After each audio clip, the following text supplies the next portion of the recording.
Welcome everyone to the Scurv podcast. I'm your host, LanceScurvX of LanceScurvX.com. Make sure to go there. We get all the content there that you can't get on social media because social media will hate on you when you tell the truth. I'm going to start talking about relationships more so now than ever before.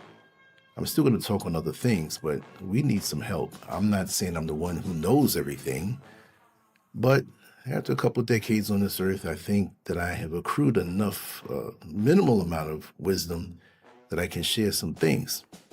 And there's a lot of dysfunctions in our relationships as a people, and we don't seem to understand where the problem exists when it's so obvious we have an issue. Peace feels boring to you because chaos raised you. It's not that you like the pain of a chaotic relationship. It's just that a peaceful life is uncomfortable and unfamiliar to you. And again, I'm going to go back to what I always say. You have to trace back a person's lineage into their childhood. What was normal for them? You see, a lot of us, and I'm speaking as a man because that's what I am, but what I say applies to both men and women. Just understand that when I speak about this, okay, that I'm speaking as a man about women because as a flaming heterosexual male, I'm into women theoretically. I'm married, I'm off the market, but what I'm saying, I'm coming with that perspective. So don't think that I'm saying this in a way to demonize women because we have just as much drama queens on the male side of things, but I don't deal with males, okay? So I can't talk about that, but in principle I can because I see it with my own eyes. I jotted down a few points here that I wanted to bring up to make sure I get it all in because lots of times I've made videos and guess what? I finished it, people liked it, and I said, wait, I forgot that one point. So you will see me occasionally looking down to make sure you get all of the spiritual and psychological nutrition that I have for you in this culinary platform called LanceScurvX, right? The thing is, core points I have put down here. Chaos becomes your normal. Loud arguments, inconsistency, emotional highs and lows, what love looked like growing up. And I'm going to say, fellas, and I'll say it one more time. Don't come in the chat room or the comment section and say, oh, you're talking about us women so bad. This is for everybody, right? But what love looked like growing up? That's a question we have to ask this potential mate that we're interested in. What did love look like growing up? See, you're interested in the person, but you have to understand they are the product of their environment and their upbringing. What did love look like growing up? Your parents and or your mother, if it was a single mother household, or single father household, what was love looking like? If you grew up with parents, whether they're married or not, it'd be better if they were married, right? Commitment, then you see that. What was it like? Were they loving? How did they show love? What was their love language? Some couples have a different love language than other couples. We see things that are projected on, I would say the television screen, but for the most part, it's the phone or the tablet or the computer. We've switched over. And we're influenced by that.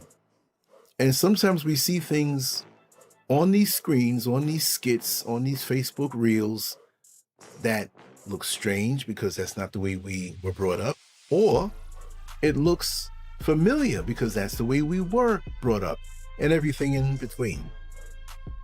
When I look online now, and it's important to understand this because what's online influences our children even when they have parents, even when they have somewhat of a healthy home. The more healthy and balanced a home, the more protected they are because they have a continuous influence from young. The root, the youth, from young. What did you see? What is normal for you? What did love look like? Were there fights? Were there police there? Was the father, and look, I got to be real. I got to talk about this stuff, right? Was the father beating the mother? Maybe the mother was beating the father. Maybe the mother was low rating and condemning and putting him down and emasculating him, right? Or were they in harmony? And if they had a disagreement, did they go into the room and calmly iron it out in an orderly way to keep that away from you and your subconscious mind to think that that's normal? But was it? You see what I mean?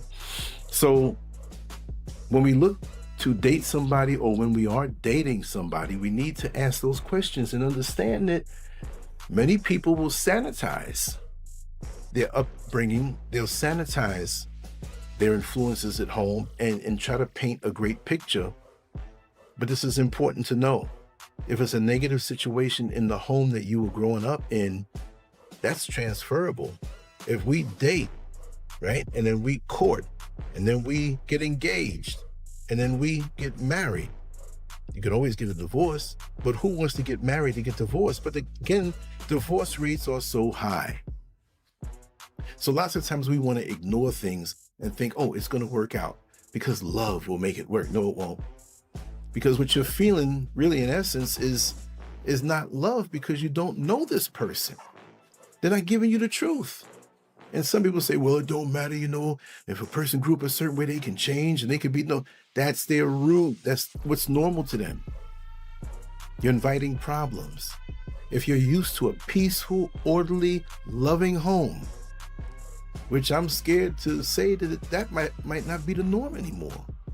Dysfunction has become the norm. And if you didn't grow up in dysfunction, well, guess what?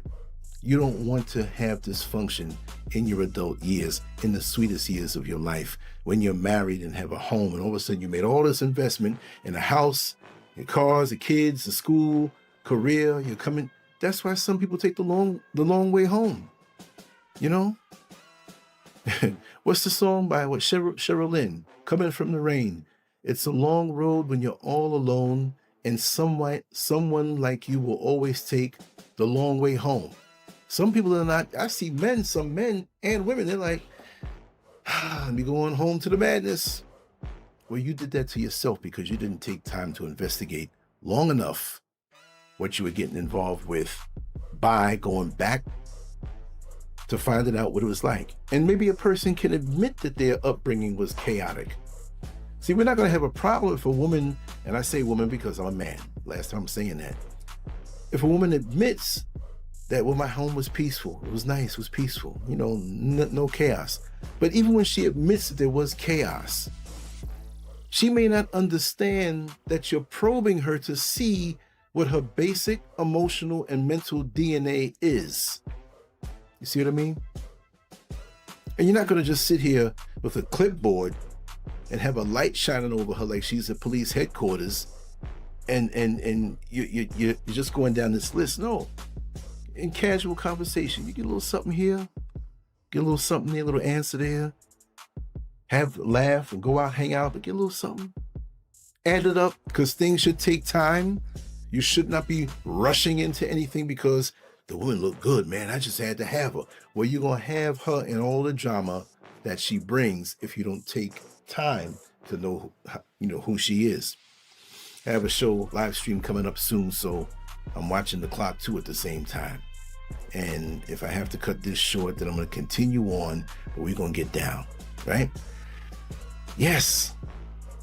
So calm, stable love feels empty instead of safe. See, there are women and men, there are women who won't feel safe when it's calm. Now, I'll tell you one thing. When I first moved out to Ghana, it was different than living in America, right? There are different parts of America that are country and quiet. In the inner cities, it's loud and everything in between. But when it was so quiet, I was not scared, but I was on point. Like, this is a little too quiet right now. What's going on? Every now and then in Orlando, Florida, no matter what they tell you about Disney World, and this is supposed to be this fantasy place, you'd hear gunshots. Same thing in New York City. But you're laying in bed, you're boom, boom, boom, boom, boom, and it's like, okay, it's kind of far away, but it's happening. You're aware of that. I came out here where I don't hear any of that. They have holidays and stuff out here where you hear fireworks and stuff.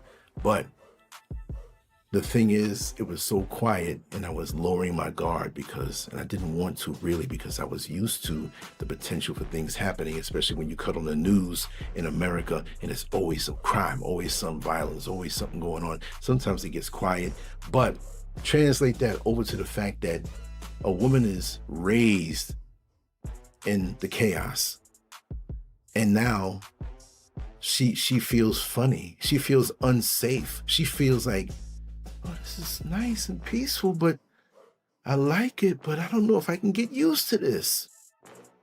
That's how the mind works. It may seem strange, but that's how the mind works, and that's how we are, right?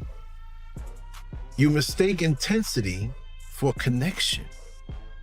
Fighting, making up, passion cycles. This must be real. Because you fought, you got into the negative thing, and then you made up and made passionate love, because that anger now fuels the sexual connection. And it feels so real to go the full range, and that's sick. That's sick. Like when they say make-up sex. Well, you were fighting like cats and dogs. That is a up and down rhythm, way of living. It's too much wear and tear, right? And some women out here, oh, the sex was good. We had a fight, and that makeup sex is good. It may feel good, but what is it based on? Chaos, the adrenaline, right? Peace forces you to face yourself. No drama, no distractions. Now you have to sit with your own thoughts, wounds, and insecurities. Can you do that? See, the chaos that you were used to in your upbringing,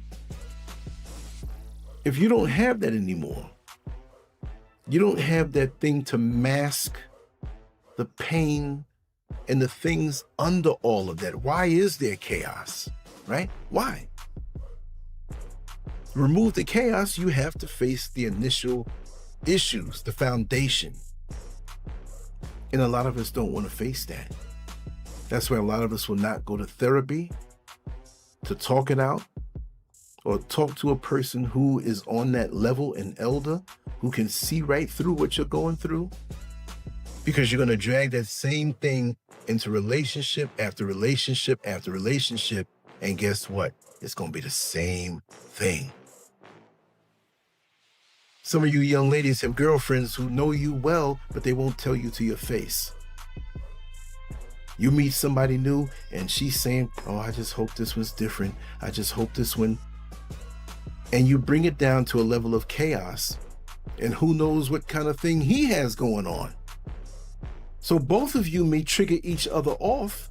It feels normal to you, but it's the same thing. You date different people, you get into relationships with different people, but it's like it's the same man. Because somehow you got this radar. Like roaches at night in the ghetto kitchen.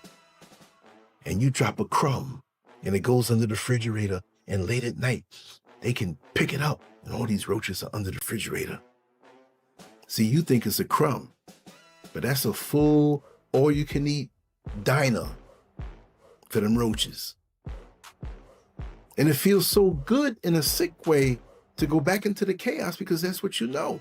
And many people who don't understand this think it's weird, or think something is not right about it. You're right about that. Something's not right about it. Your foundation is not right. You start creating problems where there aren't any. Overthinking text messages. What do you mean by that? Why did you say it like that?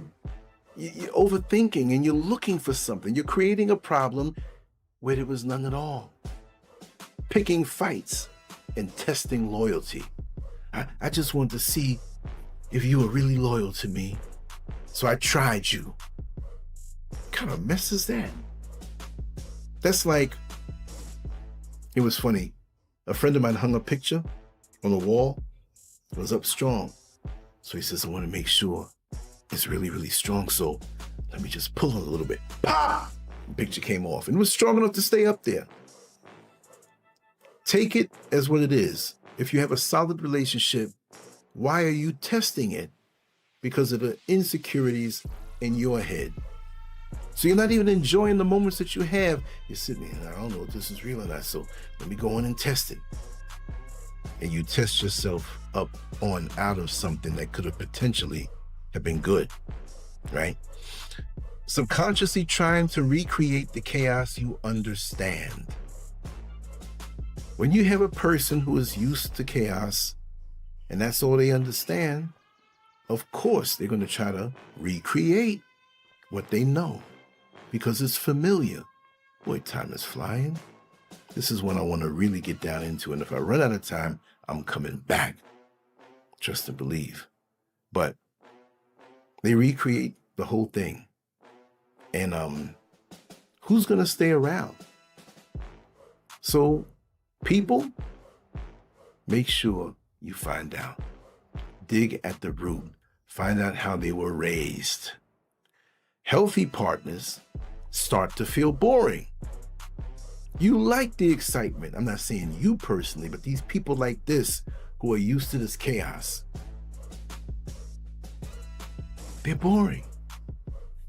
They get on the phone with their friends and they're talking about what happened. Did you hear so-and-so got caught cheating with so-and-so? Oh yeah, and so-and-so, she pregnant from the pastor. Oh yeah, and did you know that grandmama next door, she was with the crack guy, and you know what she did to get crack? She didn't have no money.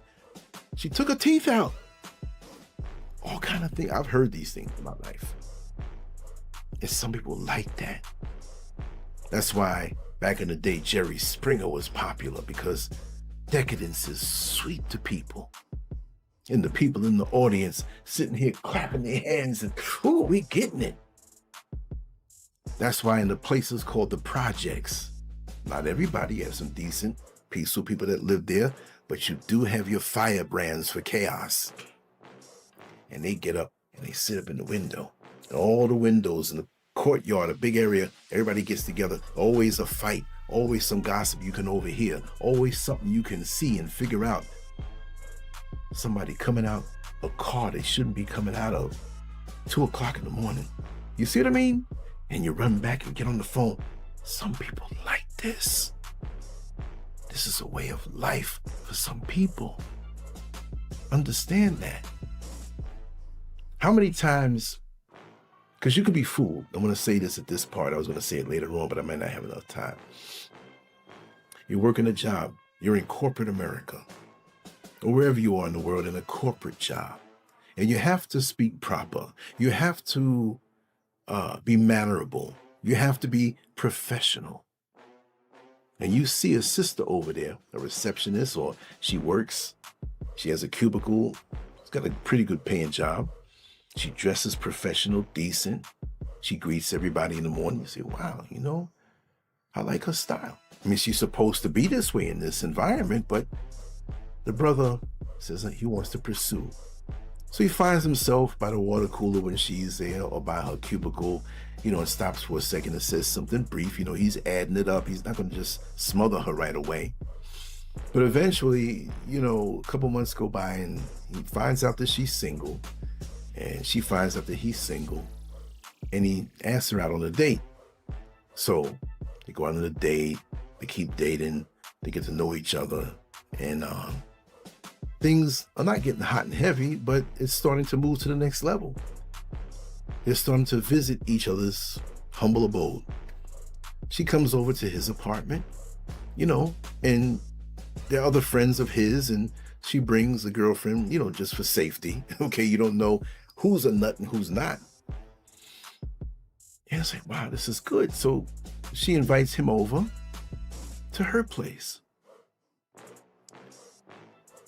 Place is nasty. She couldn't even act like she was clean and clean up all the way. but she cleaned up. And she thought that that level of clean was real clean, but you should know better. You on the same job and you're fronting, even though you shouldn't mess around with somebody on the same job. It's going to happen, and it's going to happen more and more. That's just human nature.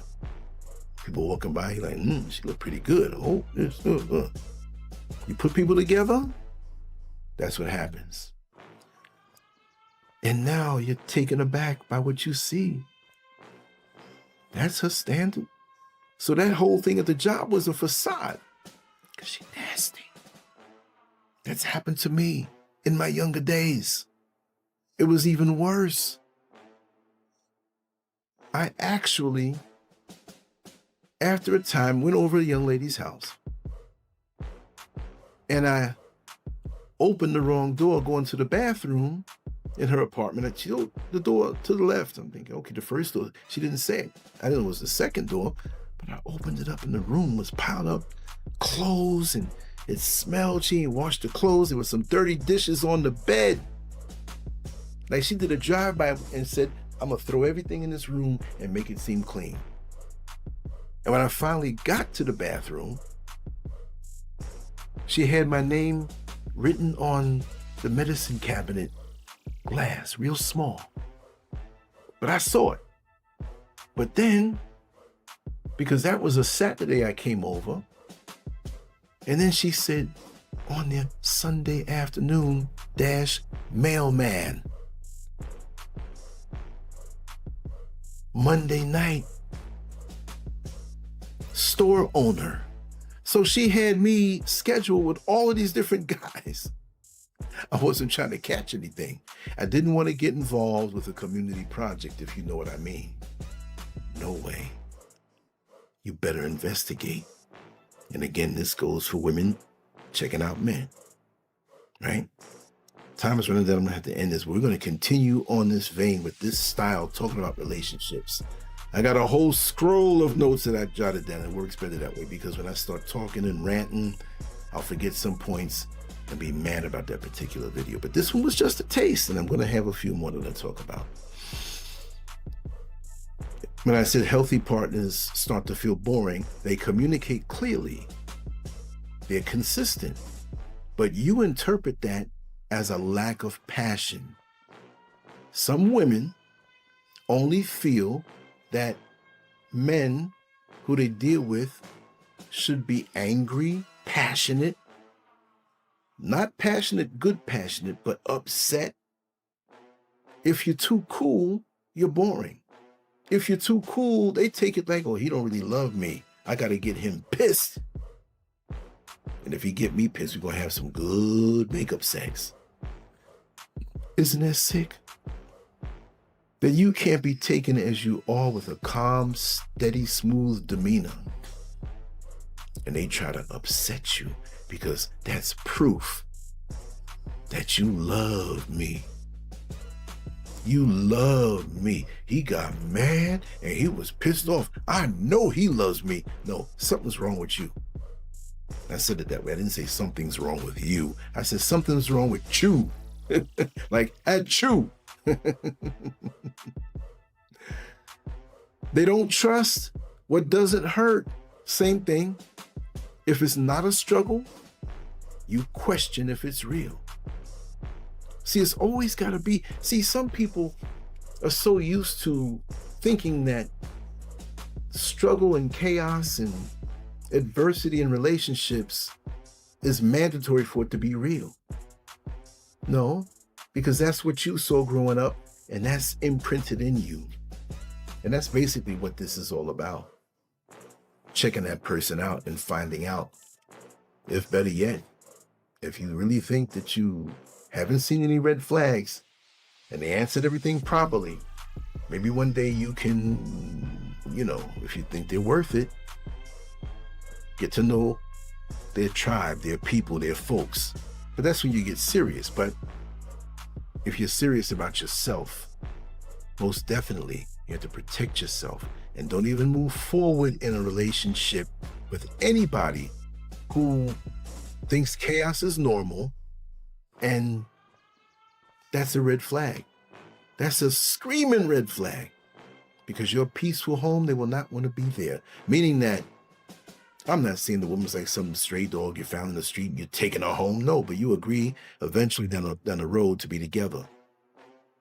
And when drama breaks, it's embarrassing. I've seen it. I've had situations where I've experienced that drama thing. Like, oh God, you're loud and it just escalates. And the cooler you are, the crazier they get. It's like they want to draw you into the world of dysfunction and crazy. I'm sorry, I can't supply that to you. And when you have two people like that, oh, they love that. I've seen couples fight real bad. The cops are involved. The man gets locked up.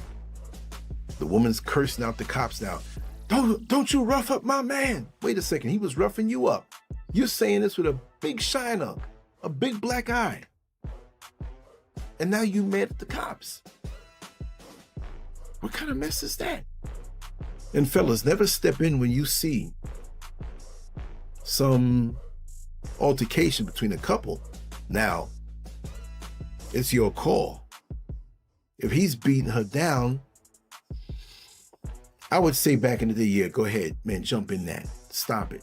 But maybe you might be disappointed at me for saying this, but sometimes it's best to leave it alone.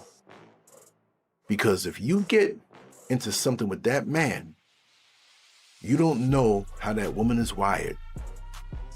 I saw a situation with my own eyes where a man was beating down his woman.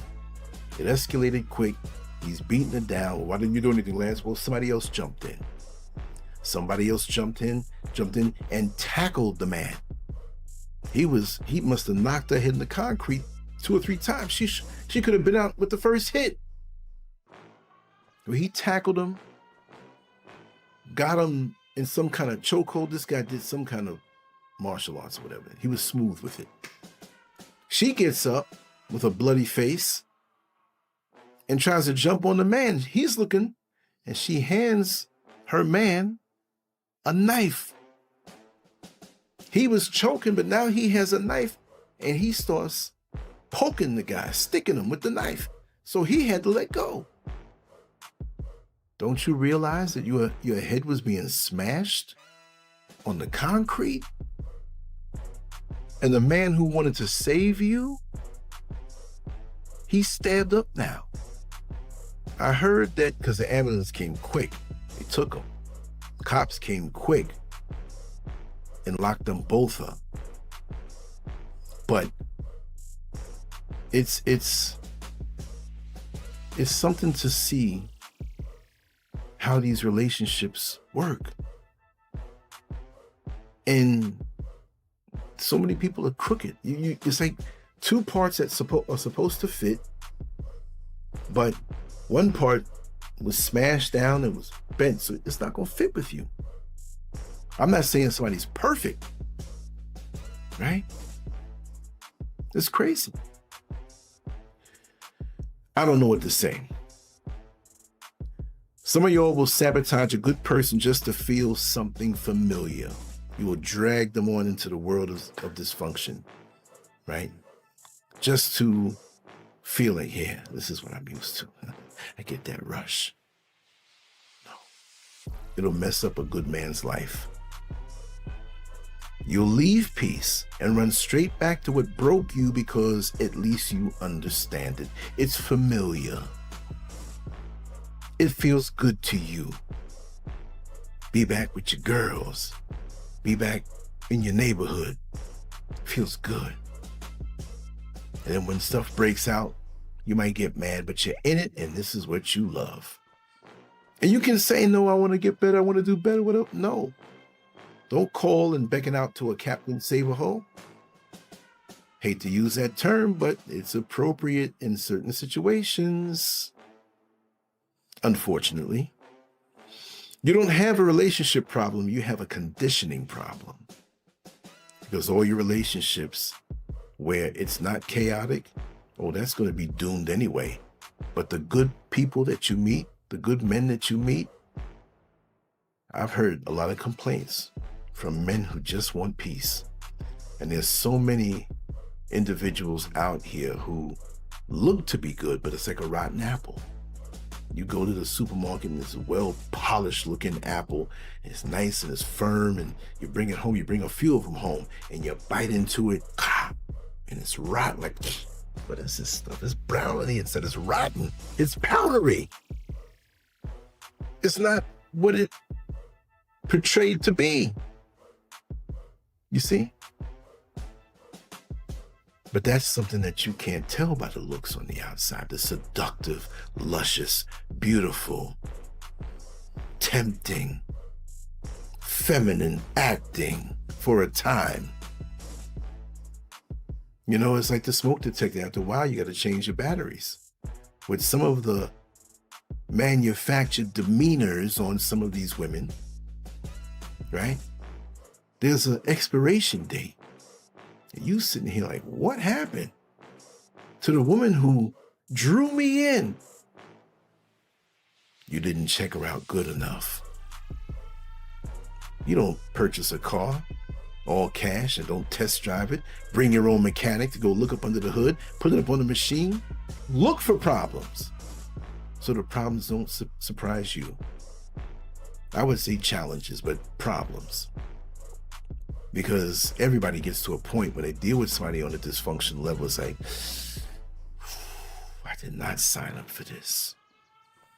Even when you're away from them, but you're together with them, they mess up your peace of mind and tranquility and sense of solitude just to have, I was going to say it, just to have two titties next to you to play with. Not that it should just be about that, but I'm just saying, like, she's a woman, you're a man. Is that worth it?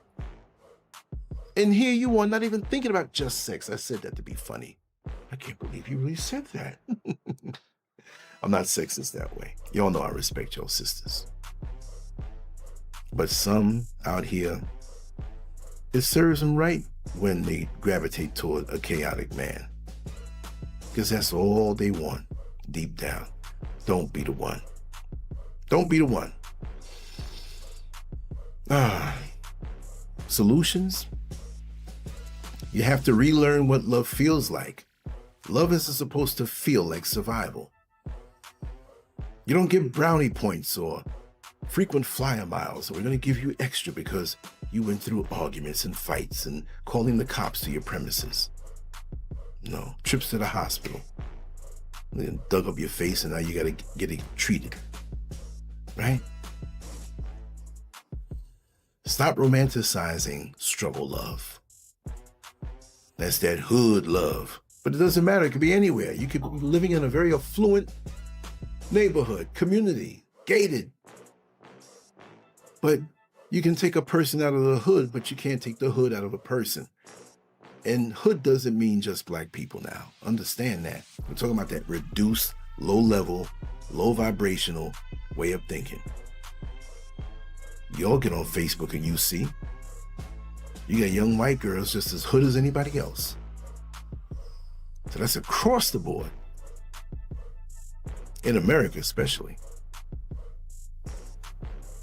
Check your patterns. Not just your partners, your patterns. Your patterns. The way you move, what makes you tick. How you react and how you act. Half the time, 75% of the time, 95% of the time, you bring down the stuff on yourself. Then want to get innocent. Then tell the story the way you want to tell it. And you ask yourself, why do I feel so bored when things are healthy? Because you got that hell in you and you got to get it out. That's what it is. I'm going to wrap this down because I have to deal with Brother Neil Frazier. Looking forward to that discussion. And by the time I'm done, this will be ready. But peace feels boring to you because chaos raised you. I could have gone a little more deep and I have other topics along these lines. And I'm probably going to come back later on and talk along these lines because I put down some good notes and some good points. Anyway, leave your comments. I really want to see what you have to say. Have you seen people like this? Can you agree? How about the proportions in the dating scene? We can't nail it down because we don't have everybody's mentality, written down. But is this real? Is this getting worse? The dysfunction and expected chaos, especially those types who thrive on it. Because some of the quietest, sweetest women I've known, when they really open up, you're like, oh my God, what kind of Pandora's box is this? Anyway, let me go. We got more coming. And we have a lot of good topics coming. So I just want to let you know I appreciate you. Thank you very much. Salute to my brothers. Much love to my sisters. Don't be mad at me. It's both. But I'm a man, so I have to speak from the position of being a man. But there's men out there too who love the chaos. I know some personally. I don't like being around them that much. LanceScurv out. Much love. On to the next one. Make sure to go to LanceScurvX.com and drop your email address there so you can get everything directly in your inbox. So when these other platforms try to play games and not distribute stuff for whatever reasons, because I hurt somebody's feelings down through the years, you know how that is. Anyway, let's move on, and I will see you soon. Peace.